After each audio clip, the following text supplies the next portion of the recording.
Good morning, everyone. Thank you for joining us today on today's workshop for employment options and career preparations for international students.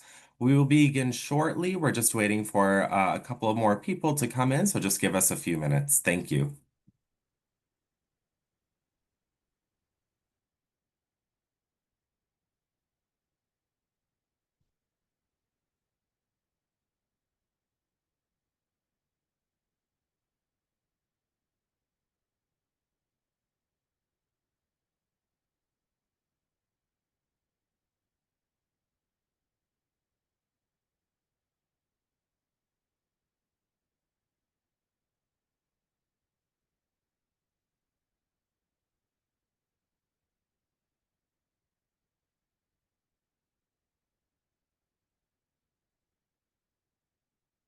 Hello.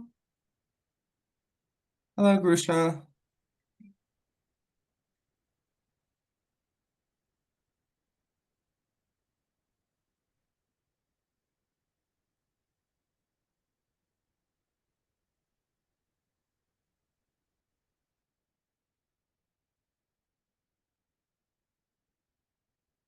All right. For those that just joined us, thank you so much for your time today. We will begin shortly. We're just waiting for a couple of more individuals to join us.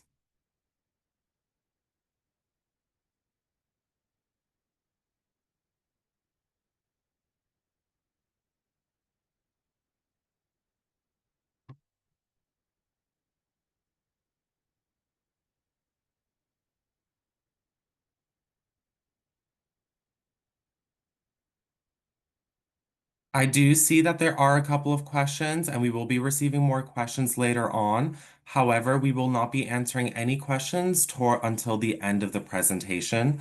If there are quite a few questions, we will go ahead and send out a document later on as a part of this presentation, answering the most common questions that we have received.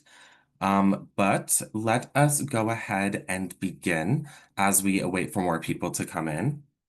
All right. So, good morning, everyone. Thank you for joining us today. My name is Bashar Fakri. I am the Student Employment Associate, part of the Student Employment team over at the Center for Career Services at George Washington University. This year and today, I am very thankful to have multiple offices join our webinar today to help on top with this employment options and career preparation for international students webinar. As we go ahead and go through the slides, I'm sure each individual will be able to present themselves and their name and what they do. However, just a quick overview. Once again, my name is Bashar Fakri.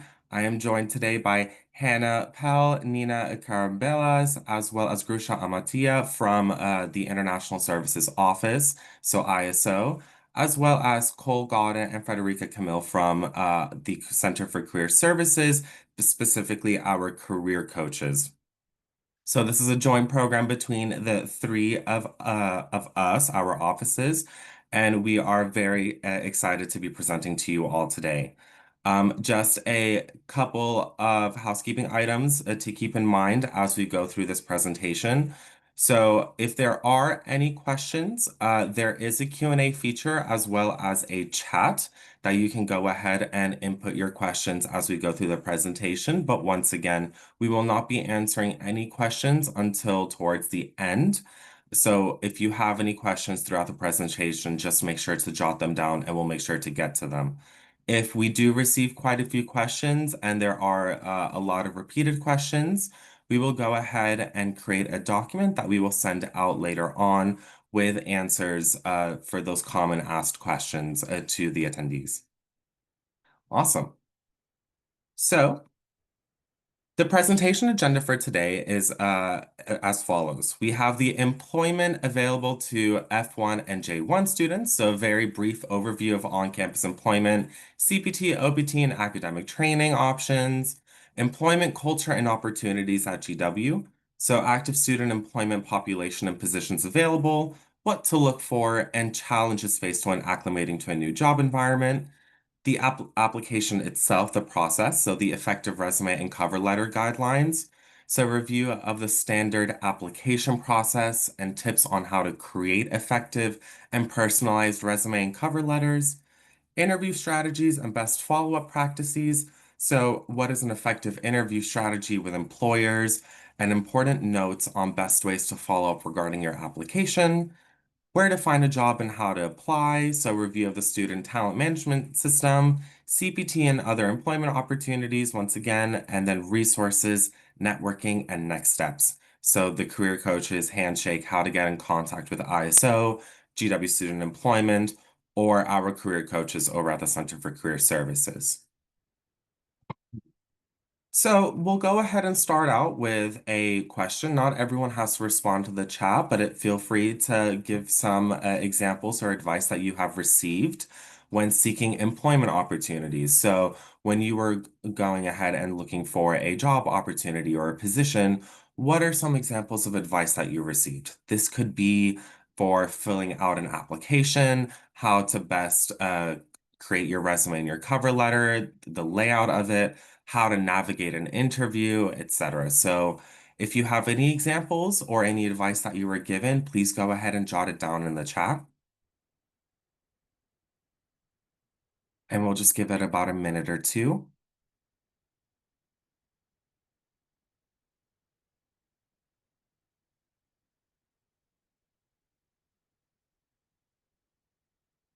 All right, so I have tailor my resume and cover letter to each application, applying during the right time, to customize the resume as per JD job description. Oh, I see. Let's see what else. Always quantify your achievements on your resume. For a CV layout, it's better to put your work experience at the top. Apply when to get to school, preparing a portfolio. These are all great examples. So, when there are aspects of of US work culture that we need to take into account.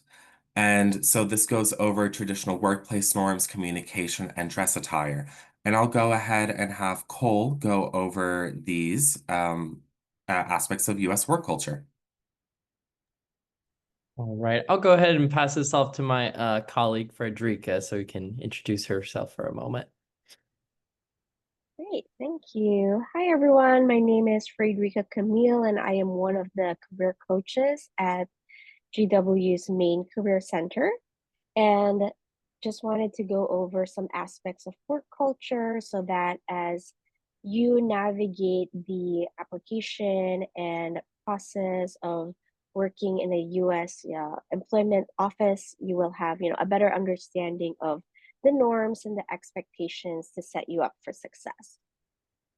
In terms of traditional workplace norms in the United States, typically most workplaces are less hierarchical. What this means is that there's a focus on individual achievements, innovation, and merit based advancement. And in terms of that hierarchical process, what that means is that it's fairly typical in a US workplace for you to be able to converse casually with your second line supervisor or even your third line supervisor and above. It's not very formal in that sense. At the same time, many of the workplaces here in the United States strive to create a diverse and inclusive environment. Also, teamwork and collaboration are consistently encouraged. You're not always working alone and by yourself and working independently. There's an aspect of working with somebody else to collaborate and to share ideas. At the same time, to go back to some of that less hierarchical workplace norms, office celebrations are an aspect of the work culture that people are expected to engage in. So what this means is that you may have fun Fridays or coffee breaks with colleagues and your supervisor, and these are optional, but you are encouraged to participate. And as international students, we encourage you to participate so that you also learn the culture of the US environment at a deeper level. In terms of communication, direct and open communication is favored. So what this means is that when you're requesting for something or advocating for something, that you are explicit in your request and very, very specific and open.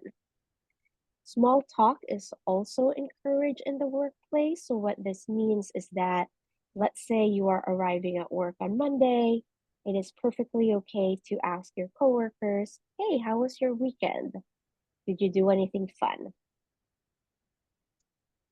Okay, now I'll go over the dress attire portion. And in terms of dress attire, for most workplaces in the United States, business casual is appropriate for daily office attire. However, business professional, where, if you are a gentleman, you are wearing a suit and tie, business professional attire is encouraged for interviews. Before you go into an interview, research what the typical attire is for your industry or your company in order to have a better understanding of what to wear for an in-person or virtual interview. And after you accept a job offer, ask your supervisor what type of attire is expected at the workplace. Thank you. And I will pass it on to my colleague to go over the common challenges faced by students when studying abroad. All right, thank you, Frederica. So some of the also let me introduce myself. My name is Cole Godin. I'm one of the International Affairs career coaches here at GW Center for Career Services. And so some of the common challenges that may be faced by students whenever studying abroad, there are definitely some elements of having to potentially navigate certain cultural transitions.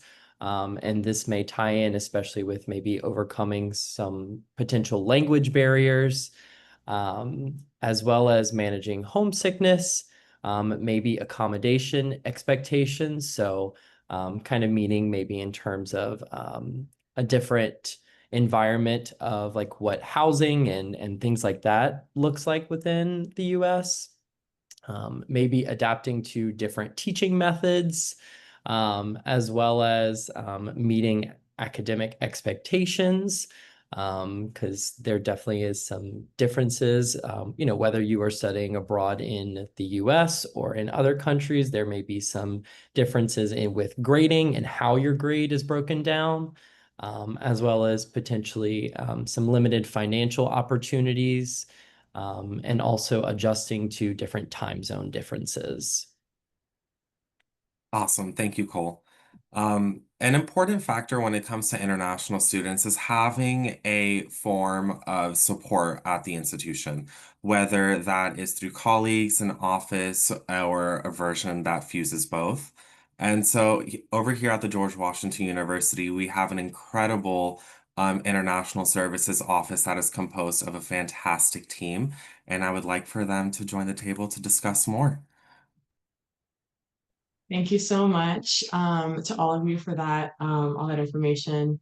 I think that sort of laying out of some common challenges, sort of things that international students are navigating, is a really great jumping off point to talk about what the ISO does. So really quickly, my name is Nina Karambulis. I'm the program manager for engagement and communications in the International Services Office. So that means that I get to have a really great time with our international student community the majority of my time at GW, which is something that I'm really thankful for, and part of why I'm so excited to welcome you all to campus, or back to campus in the fall. So just for those of us who are new to GW, want to go over a little bit of what the ISO does. It's a fresh reminder as well for those who are returning. So the International Services Office supports all F1 and J1 students who at GW. So that means undergrad, grad, all the different schools. So we really sort of serve that large community. And a huge part of what we do is visa and immigration guidance. I'm sure all of you have interacted with our office in some way already, whether that's getting your I-20 or if you're a returning student through other ways. But a huge piece of that, like I said, is visa and immigration guidance. And we have a team that is dedicated to helping international students understand how to validate their status, how to maintain their status, and how to access the benefits of their visa. So we do one-on-one advising appointments, we do drop-in advising, we do email advising, and we have a website that has a whole host of information to help international students sort of navigate just life and adjustment at GW in DC, and also learning the visa and immigration regulations that are relevant to you. And we mentioned that today because, of course, when you think about employment, there's some important immigration and visa guidance topics to keep in mind, and we'll delve deeply into those in just a moment. Another part of what we do, we're often sort of the first stop for international students' questions. So we sort of help. Sometimes I see us as an air traffic controller. I know there's a lot of different questions that international students have, especially once starting at GW. And often there are questions about things that aren't necessarily our wheelhouse or our main area of focus, but often there are ways for us to help you get connected with other people around campus or in the community to help answer those questions. So we're happy to help sort of students navigate the sort of GW departments and then also the community at large. Finally, advocacy. This is another part of what we do. There are often different departments around the university that are sort of really looking to best serve international students and understand the international student experience because, maybe they want to learn a little bit more about sort of the immigration and regulations that international students are facing, or a little bit more just about the international student experience at GW and adjustment. So we help sort of advocate for international students and support the international student experience holistically across the university as well. And then finally, I have to say, I don't like to choose favorites, but my favorite pillar is events and programming. We do a lot of events and programming for international students, whether that's career focused, and we do work really closely with a lot of our incredible career partners across the university, including this incredible team right here. We're so happy to work with them. Student employment, career services, working with our coaches. It's really a part of GW coming together to support international students. And so we're thankful to have those collaborations across campus to help students with things like this, webinars, or when students are on campus, in-person networking opportunities, resume review days, when it comes to social and cultural engagement, immigration support, we also have a whole host of events and programming geared toward that as well. We do over 60 events per year for international students, specifically tailored to the international student experience. And this is one of them. It's good to be here. So that was just a brief overview of all the things that we do. But before we jump into sort of an explanation of a little bit of background on, we're not going to delve too deeply, but a little bit of background on the need to know visa and immigration guidance from our incredible associate director. We're going to pass it to Hannah, my incredible colleague who manages one of my favorite programs in our office. So I will pass it to Hannah. Everyone, my name is Hannah Pell. I'm the program coordinator for special events and outreach in the International Services Office. I just want to quickly highlight our international student community ambassadors. They're also known as the ISCAs. So those are it's a team of international students just like you, and they're a fantastic resource. You'll often see them at events and workshops that are organized by the ISO. They help us set up. They're also there to help answer some questions. And I also want to highlight that they're a great, they're a great resource when trying to learn more about different campus resources. So for example, if you could meet with them, if let's say you are struggling academically, you could ask them well, what are some resources on campus? And they could direct you to the Writing Center or peer tutoring or something like that. And then also they do help to review resumes and cover letters. They receive training from career services. So they're an additional form of support in compared to the career coaches. So of course, the career coaches, you should definitely go meet with them, bring your application materials, but also if you kind of want to hear more from a fellow international student about their experiences, the ISCAs can also be a great team of people to talk to. And if you want to learn more about the ISCAs or get in contact with them. They have an Instagram account, and then they also have their own email inbox. So next I'm going to pass it on to Grusha. Hi everyone, my name is Grusha Amatia. I'm the Associate Director at the International Services Office, and today we're going to briefly touch on different benefits that comes with your visa. So let's first take a look at F1. As an F1 student, you may be eligible for curricular practical training. In short, we refer to it as CPT. There are a few eligibility things that you have to keep in mind. The first thing would be you must complete at least one academic year at GW, and this is done before you graduate from GW, and this definitely requires authorization from ISO. So if you have any type of internship, externship, practicum that is taking place outside GW premises, you would definitely need curricular practical training, or in other words, known as CPT. On the same hand, we also have OPT, also known as optional practical training. This is usually done after students graduate, and this also has a requirement that is completing one academic year at GW, and this also requires recommendation from ISO. However, the only thing that we do in-house at ISO is recommending for OPT, but you would then need to apply with the US government to get that work authorization. And on the same time, you also have another benefit that comes with your visa that is also known as on-campus employment, and this is what the workshop is about. On-campus employment is limited to 20 hours per week. It is during fall and spring semester. However, if you are a J1 student, you would need prior authorization from ISO to even work on campus. So please keep in mind as you navigate through different benefits when you're here at GW. And on the other side here, we have J1 students. These are students that attends GW on a J visa, and they have this academic training, which is also used either during their program or after their program is completed at GW. This also requires authorization from ISO. So if you are not sure about if you do need any type of work authorization, whether that be on campus through J1 academic training or on-campus employment, or if you have off-campus employment, please make sure that you come and speak to an ISO advisor.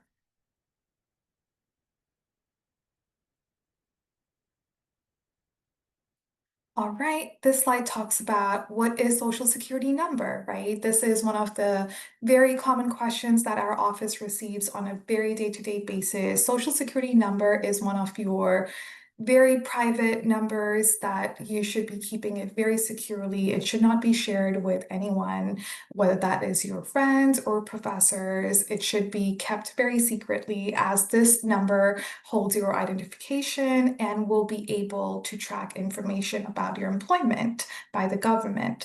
So in other words, a Social Security number is a 9-digit number that helps record wages as well as employment earnings. This Social Security number is issued by the Social Security Administrative Office. Federal regulations do require that both F1 and J1 students demonstrate that they have a specific job in order to be issued a Social Security number. So please note that a Social Security number, like I mentioned earlier, is very sensitive information and should be kept private. So if you have a job, whether that is on campus or off campus, your employers will be requesting for a Social Security number. So if you have an on-campus employment, once you have a job offer letter, please come and talk to ISO so that we can provide you a Social Security support letter, or you can also request this document online by going to ISO Gateway. For off-campus employment, such as CPT, OPT, or academic training, ISO does not provide any support letters. However, the I-20 that you have, you can take that I-20 to your employer as well as the Social Security Administrative Office to get the SSN number.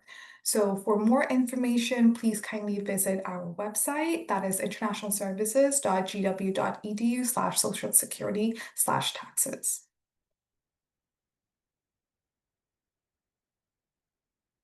All right, this slide talks about what qualifies as on-campus employment, right? So I think the very easiest way to figure out if a job is on campus or off campus would be If it's paid and if the payment is coming through GWHR, that is considered on campus. The other way to figure out if a job is on campus or not would be, is the job located within GW premises, right? So on-campus employment may look like working as a teaching or research assistant, as well as jobs in school libraries, cafeterias, bookstores, or even administrative offices that provides direct student services support. There are commercial firms or offices located on campus which are not operated by GW, and they do not qualify as on-campus employment. So they may look like CVS, Starbucks, Whole Foods, or even a construction company building. So those are not considered on-campus employment. Now, what are other immigration regulations that you should be considering, right? So there are limit when it comes to how many hours you can work on campus.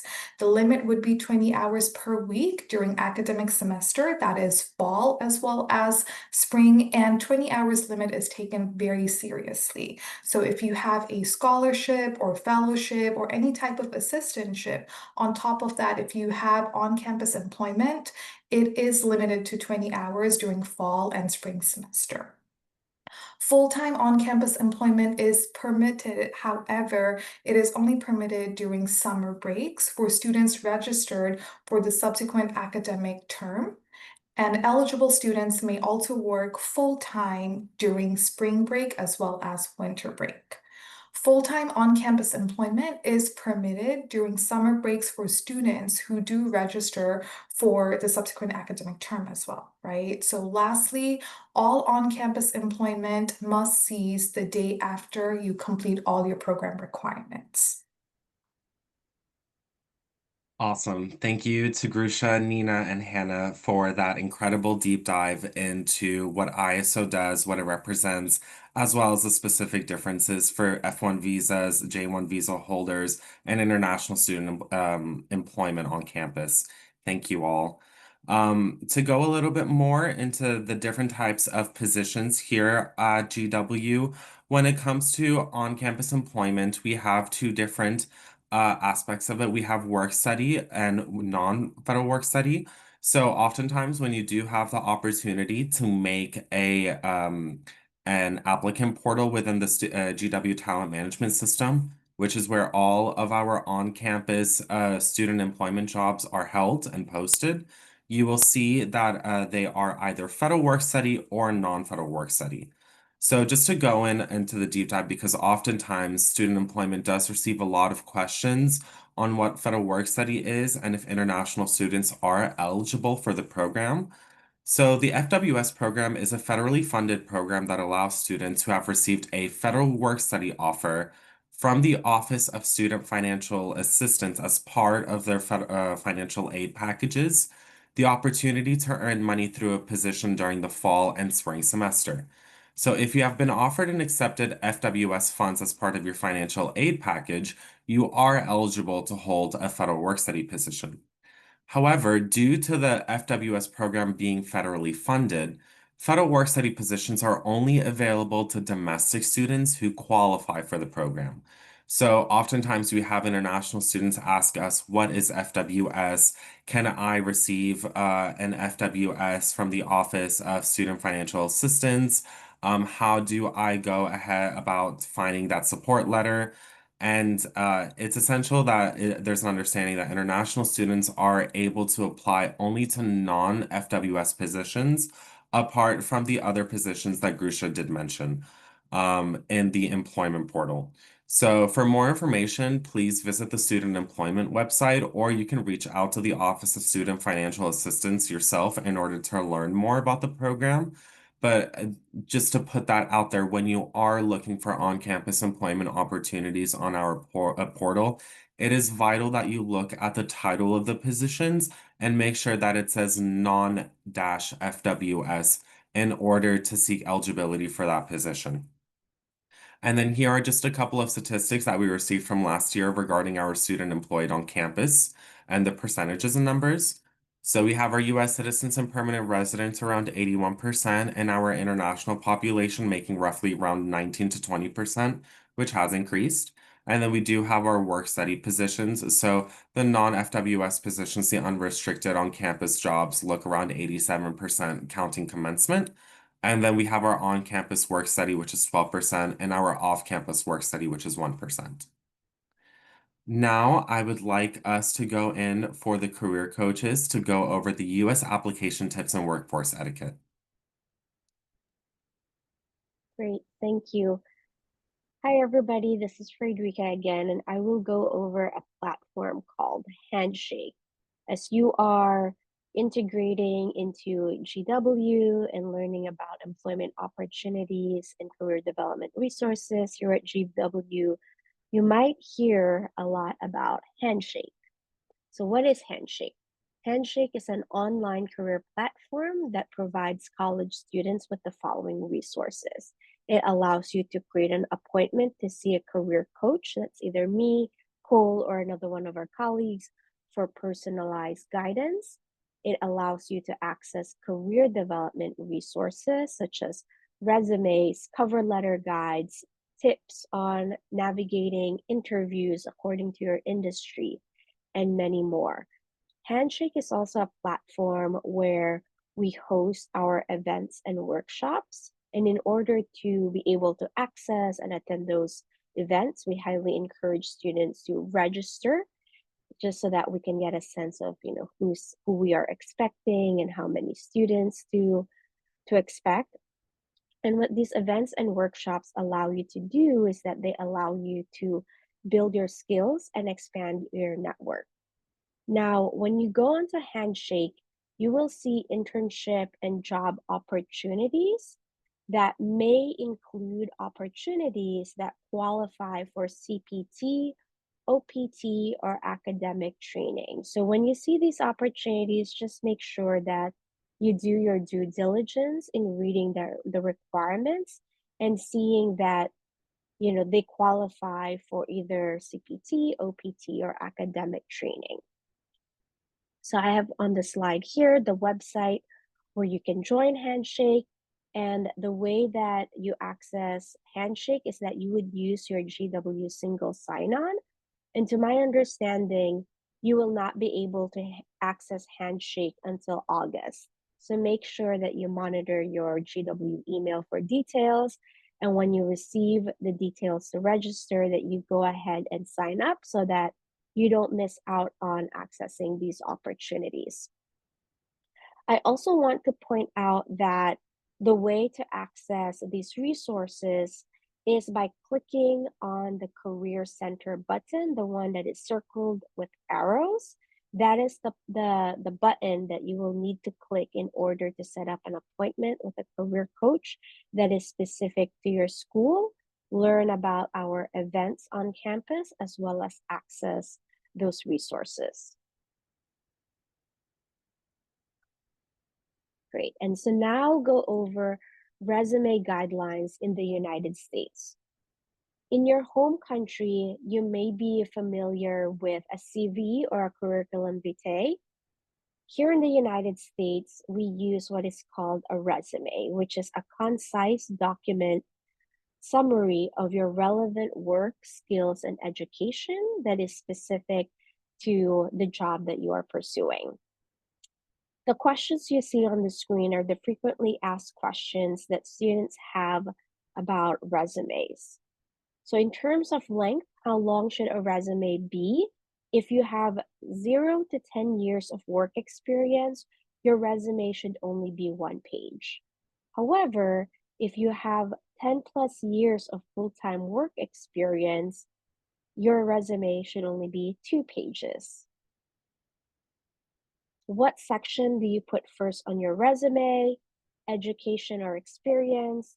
So you should start with the education section at the top of your resume before the experience section. How do you organize your resume? Oldest to newest or newest to oldest? You should organize your resume with the newest experience at the top and then working your way backwards with the oldest experience at the bottom. The same goes for the education section. Should you include an objective statement? No, you should not. modern resumes in the United States can include what is called a professional summary, and it is a section that highlights your relevant skills and experience. Should you include personal information such as age, marital status, gender in a photo? No. Excluding the information above from your resume helps prevent bias and discrimination from occurring. And just as a few bonus tips, when creating your resume, make sure to use action verbs and metrics to demonstrate the impact of your work. You may also use VMOC, which is an AI assistant, to help you create resumes that are optimized for applicant tracking systems. If you go to Handshake, or when you get access to Handshake, you will see in there is a resume guide that goes into these guidelines into greater depth. And if you have additional questions and concerns, you can also schedule an appointment to see a career coach to ensure that your resume abides by US guidelines. When you are applying to opportunities in the United States, besides having a resume, cover letters are also an expected document. So having a tailored resume and a personalized cover letter can increase your chances of being invited to an interview. It does not guarantee that you will be invited to interview or that you will receive placement at that organization. When you do an application, it means that you are applying for the opportunity and will have to compete with other applicants. So these are the items to include in an effective cover letter. You should use the same header as the one on your resume to create consistency. You want to keep your cover letter concise to one page, which is anywhere from 3 to paragraphs long. You'll also want to strategically use keywords and key phrases from the position description in order to show alignment, that you understand the position requirements, and as well as to get past the applicant tracking system, ATS. Utilizing the keywords and key phrases allows you to get past the applicant tracking system and to show the reader that you understand the position description thoroughly. In terms of the parts of an effective cover letter includes a short introductory paragraph that includes a hook that connects your personal story to the mission of the organization, and it may specifically reference the name of the position that you are pursuing.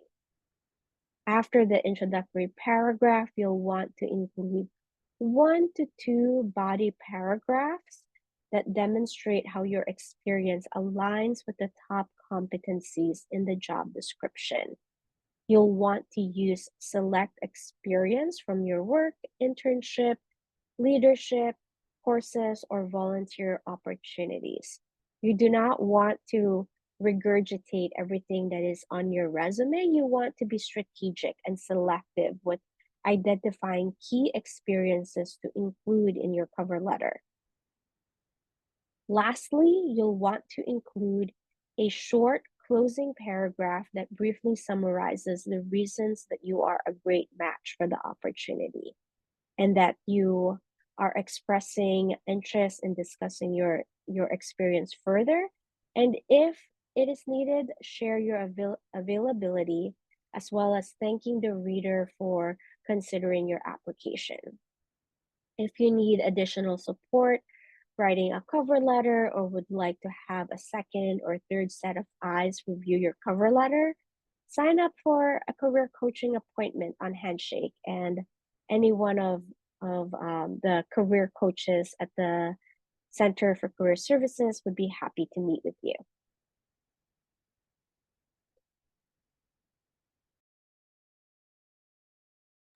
All right. Thank you so much for that, Frederica. I just want to also reiterate as well, that Handshake is your ultimate resource, especially whenever it comes to just making sure that you can see all of the information that we're also talking about in terms of resumes, cover letters, and interview tips. But as of right now, I will be going a little bit more into application etiquette, and then we'll transition to interview prep. Here are some different application do's and don'ts. Some do's include making sure that you do communicate with hiring managers only through their work emails and or work phone numbers. It's really important to carry that level of professionalism and making sure that you only contact them at the specific work designated contact information that these hiring managers have indicated. But whenever you are also applying to different roles or positions, you want to make sure that you are submitting a resume comprised of relevant experiences.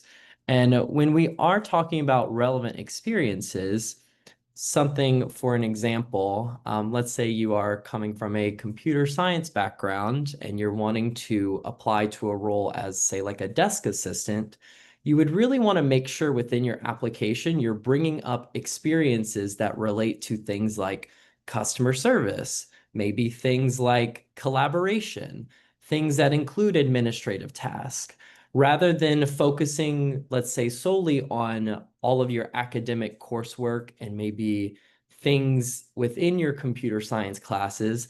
Try to find some experiences and get creative with bringing up skills that more so align with the position that you're applying for.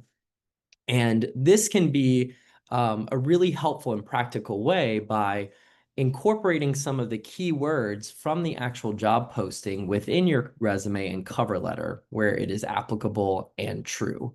I say applicable and true just to make sure that we also don't want to lie on our resume or cover letter or anything like that. So we want to make sure that we're still using this language in a way that still matches our previous experiences that we highlight. And something as well, if you do not hear from a hiring manager within a month or a promised timeline, you may contact them or reach out, but only once after the fact. So that is definitely something that you kind of want to take note of. And then for some of the application don'ts, something that you want to make sure to do is, yes, we'll talk about sending thank you letters a little bit more in depth when it comes to interviews, but you don't necessarily want to send a thank you or a request for more information immediately after you have submitted the job application. This is more so going to be something reserved more for the interview portion. As well as making sure that you don't necessarily over communicate, because sometimes sending multiple emails, maybe inquiring about the status of your application, can sometimes actually have a negative impact on your application. But that all is also to say that please do not be alarmed if a hiring manager does not reach back out to you about your application. Really, when it comes down to it, for those that for individuals that a hiring manager may be interested in hiring, they will definitely be sure to communicate with you. So again, please do not be alarmed if a hiring manager does not necessarily reach out, because they will communicate if they are interested in bringing you to the next step of the process. Before going into the next slide, I do just want to take this moment to highly emphasize that over communication does have a negative impact on your application. And so it's not only oftentimes, it's many times. And so if, for example, you have not received the interview stages and you have just submitted your offer letter, let's avoid over communication. So what that may look like is reaching out to the hiring manager over LinkedIn, or calling their phone number multiple times, or sending multiple emails, although you may have just submitted your application, or have just received an email, or have received an email letting you know that you are moving forward or you are not moving forward in the interview process. And oftentimes we do see that students want to receive feedback on their applications, which is totally understandable. And of course, we want to make sure we want to know what we can improve, right? However, there are many students in a similar thought process, and so therefore hiring managers receive dozens, if not hundreds, of emails, and this is not their sole position with the university. And so just keep that in mind when you may not receive communications. Oftentimes you may not receive a follow-up email from a hiring manager. And so um, we recommend, once again, that if you have reached the interview stage and you have had the chance to interact with the hiring manager one-on-one, and then post-interview stage, you would want to send a thank you email. That is perfectly fine. We do encourage that. But sending any emails or any form of communications prior to the interview stage is highly frowned upon. And I just want to take the time to emphasize that before going to the next point, because it does have a negative impact on your application. And oftentimes your application is overseen if overcommunication is expected or experienced on the hiring manager side. Yeah, thank you for that, Bashar. Sorry, may Yep. I interrupt real quick? So I saw a question on the chat. Can we contact hiring managers on LinkedIn? So maybe either Bashar or Cole can address that because, you know, we mentioned email and somebody asked Yeah, about Frederica, contacting over LinkedIn. We're going over the questions towards the end of the presentation. Thank you. Okay, great. Thank you. All right. So now let's get into some of the US interview process and what that kind of looks like, especially in the US workplace. So some different unique aspects of the US interview process. So again, once you have submitted your resume and cover letter and other application materials that the position required, they may contact you for an interview. And often this is a multi-stage process, including phone screenings, video interviews, and in-person interviews. So this is very dependent on organization, but oftentimes it can be multiple stages. As well as behavioral interviews are often pretty common. So what we mean by this is bringing up past experiences to kind of inform how you might perform, especially in the workplace. So there may be questions sort of asked about your experiences and what you've done in the past to really see how you problem solve, how you adapt to challenges, and how you've gone about, critically addressing certain situations in the workplace previously. But there are also competency-based questions. So those are oftentimes, again, trying to measure what sort of skills that you are able to exhibit through some of these past experiences.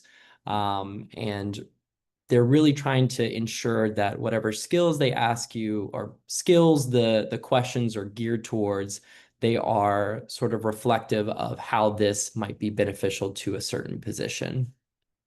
So something to also note is that punctuality is definitely a really, really big thing to emphasize on, especially in the interview process. Being on time is crucial, and lateness is definitely seen as unprofessional, especially within the US interview process. There is a certain amount of allotted time dedicated to you as an interviewee, and you want to make sure that you are not, abusing that time in any regard or, wasting that hiring manager's time, because that can definitely be an indicator to them that this may be something to address in the workplace. Something to also mention is things relating to more personal questions. So like age, marital status, religion, and any other like some other personal topics are typically legally off limits due to anti-discrimination laws. So sometimes I know in specifically other countries, there may be on those CVs where they ask you to include a picture or include your marital status and other identifying factors. But that is not something that you include within your application materials and application materials as well as include in your interview. But really something to really kind of note here is the interview process, it is sort of a form of self-promotion, and sometimes it can feel a bit odd, especially, you know, I think that when you are speaking about your previous experiences and some of the things that can inform what kind of work that you've done that is going to be relating to the position that you're applying for, you want to speak confidently about these experiences and concisely to make sure that you highlight your different achievements and strengths.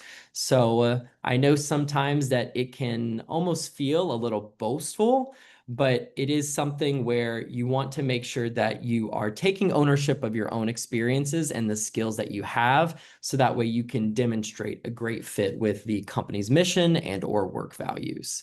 And, you know, as you are speaking through whether it be a virtual means or if there's like an in-person interview, either medium, you want to make sure that you are making great eye contact throughout the process.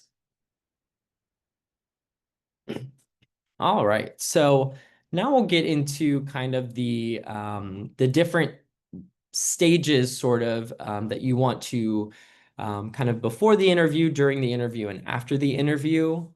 So in terms of actually prepping for the interview, you really want to make sure that you research the mission and vision of the company or organization. And how might you do this, you ask? You can look at the employer's website, look at different LinkedIn posts. There's oftentimes like Glassdoor.com, which will be really beneficial to see like different elements of the organization you might not necessarily find on the website. These may be through the form of newspapers and articles, and also industry journals. So it's really important to get a good grasp on maybe some of the articles that maybe organization has done, maybe some of the projects that company has spearheaded. Getting a good idea of what they do and what their mission is really going to help you to make sure that you connect it back to saying that you are in alignment with that mission or vision that they have. Also with sorry, Bashar, would you mind going back 1 second? Sorry. Just a reminder that meeting with a career coach, you can schedule this through Handshake once again. So that is where you want to make sure that you speak with one of us, because we do actually have an interview prep. We have an interview prep appointment type where you can actually meet with one of us. All right. And then during the interview, you want to make sure to sort of give your elevator pitch. This is oftentimes what you will give whenever asked the question of, tell us about yourself. So this is going to be a little bit in terms of giving a professional introduction, talking about who you are, what you did briefly, and how this connects to the position you're applying for, within a matter of about 60 seconds. So it should be the length of an elevator ride. With the STAR method, we'll kind of go in depth about that as well in a moment, but essentially this is going to be a great outline for you to use as you are responding to different interview questions. And lastly, you want to ensure that you do ask questions at the end of the interview. So oftentimes the hiring manager will ask you, do you have any questions for us? So making sure that you do ask questions like, you know, what are the typical responsibilities of this specific role? What does a day in the life look like? What are some unique aspects of the workplace that you might want to ask about? And the different types of questions here. So we do have some different standard interview questions, strength-based questions, behavioral interview questions. So these are all some things that you can definitely expect to see within the interview process. And again, kind of going in depth with this STAR method, this is really great to kind of address more of what we mentioned of those behavioral style questions, which those behavioral style questions typically are starting with the question of tell us about a time when. So the question of tell us about a time when is usually referring back to some kind of previous experience that you've had that you want to mention that is trying to indicate a certain accomplishment or how you addressed a task. So when you are talking about this previous experience of yours, you want to make sure that you talk about the situation. So describing the situation, who was there, what was happening, when did it happen, and where did it take place? Talk about the task that you had. So this may be a challenge, dilemma, or obstacle that you had to overcome in a previous situation. The action, which is what specific steps did you take to address the challenge and obstacle? And be really specific on that how. Employers love to see how you've addressed a task. And the result part. So what were the actual concrete outcomes of your specific actions? So if you can provide any sort of quantitative and qualitative results, that is a great indication that your actions make results. But we're going to go ahead and do for the after the interview. So after the interview, as Bashar had kind of already mentioned, you do want to make sure to send a thank you message only when you've gotten to that interview stage and within 24 hours after that interview. And within that thank you message, you do want to make sure that you write down key points that you discussed in the interview, and in not necessarily asking for a follow-up, but rather talking about how you look forward to the opportunity of speaking with them in further detail. And during this time after the interview, you do want to make sure that you reach out to your references to alert them that they may be receiving outreach from the organization you applied to. But again, do not be alarmed if you do not hear back from hiring managers right away. Sometimes that process takes a little bit of time. But something to also mention, the references that references are sometimes often not required for on-campus employment jobs. So, but rather this is sort of referring to with the references part, maybe for more of those off-campus jobs. Awesome. Thank you, Cole and Federica. I do recognize that we did skip over a slide. It is an example for the STAR method.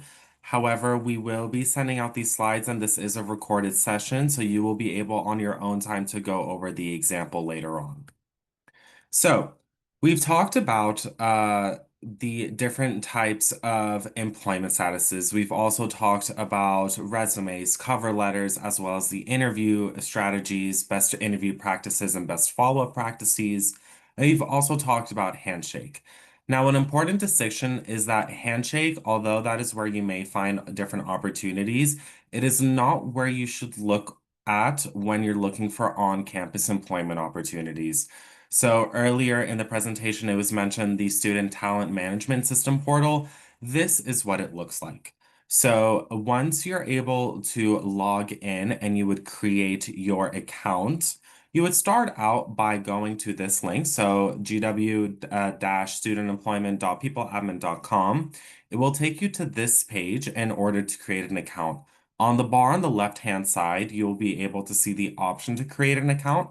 And so that will require you to submit your first and last name, your GW ID. So it's important for you to receive that GW ID first, or else you won't be able to create an account, as well as your GW email address. So it is not your at email.gwu.edu or any other email address.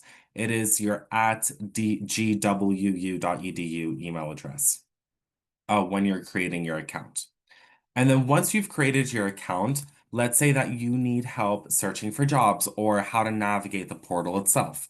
Well, the search the jobs option is the second tab on the left bar on the hand side, as well as a link to the student user guide. Now, our student user guide is an extensive user guide on all the information on how to access employee records, how to apply for positions, what to look for, how to submit forms, and so forth once you've reached the offer letter stage and so forth. And so that is a comprehensive guide that will assist you within that processes if you need any additional assistance. Now, when you're looking for a position itself, you would go ahead and click for search jobs, and you will see different jobs that will be listed and available. On the right-hand side, you will see the posting number, the department number, the position type, the location, as well as the job close date. So we do have some positions that are on our Foggy Bottom location. Most of them are on a Foggy Bottom location, which is centralized campus, and then we have some in our Ashburn location and so forth. And so it's just very important to make sure that you are looking at the different locations as well as the job close date. And as mentioned earlier in this presentation, you're really looking for the non-FWS positions. So once you find these jobs, and each title will say if it's FWS or non-FWS, just as an important reminder, international students are only able to apply to non-FWS positions at the moment. And so when you're looking for jobs, make sure you're clicking on those. The job close date, just as a notice, that job close date is not a promise. So oftentimes we do have many students applying for these non-FWS positions. And if the positions reach a certain amount of applicants, the posting does close earlier than the job close date. That date is only there if they don't receive the maximum number of applicants and that date has passed. However, oftentimes we do see with non-FWS positions that the postings do close earlier only because they're receiving so many applicants. So just keep in mind that once you do see it, I highly encourage you to apply for it as soon as possible, which is why it's a great idea to kind of have your cover letters and your resumes on standby and in good condition after being reviewed or having it reviewed by a coach. And so just to go into the workflow of success in regards to what it looks like when you're looking for positions. So when you would set up your profiles, you obviously create your handshake profiles to make an appointment with one of the career coaches, as well as make sure that your applicant account in your student employment portal is created as well. You would gather your work experience, your extracurricular activities, your unique and/or efficient skills, and then you would go ahead and start drafting your resumes and your cover letters. And there's really two options to go from here, right? So you can either go ahead and start applying to positions, and then the department reviews the applicants, and so they'll review your application. However, if you do wait and you go the other option, which is make an appointment with a career coach first, you'll have the opportunity to review and edit your resume, your cover letters, your application material, your career interests, your goals, how to explain your skills, how to make them transferable in your application. Basically the best way to market yourself towards these hiring managers, because these hiring managers have students in abundance that are applying to their positions. So they are going to be very picky when it comes to reviewing application material. Please do not assume that you can submit a generic cover letter when you're applying to positions or not have your resume viewed or double checked. Hiring managers are very strict in regards to the type of application material that is seen. And so the more you tailor it to the job's position description, and the more you tailor it to the department's needs regarding your application material, the better chance you have at landing an interview. And so you would then go ahead and review the strategic interview and follow-up practices if given that opportunity. And then you would just once again refine your resume and cover letter, and then you would apply for your position. And at that point, that is when the department has the option or the opportunity to review your position.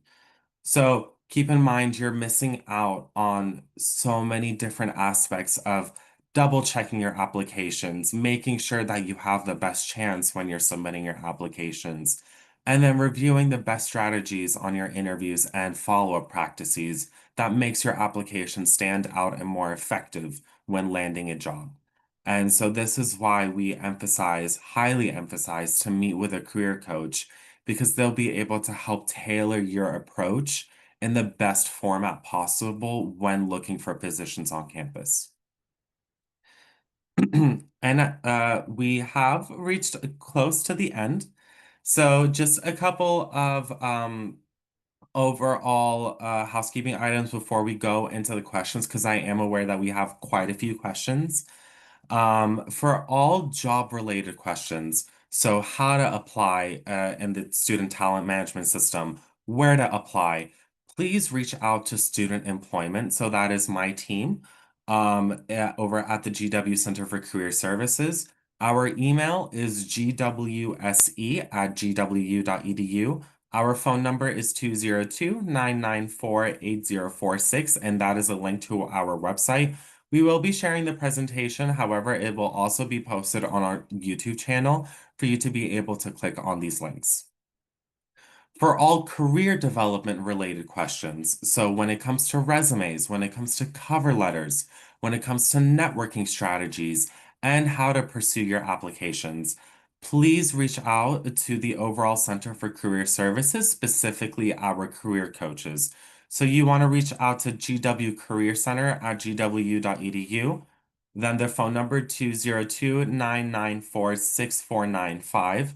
And then if you want to make an appointment directly with a career coach, please log into Handshake because that is the main GW Career Center email. So depending on your question, they might have it routed to us as in student employment, or they might have it routed to the career coaches, depending on your question once again.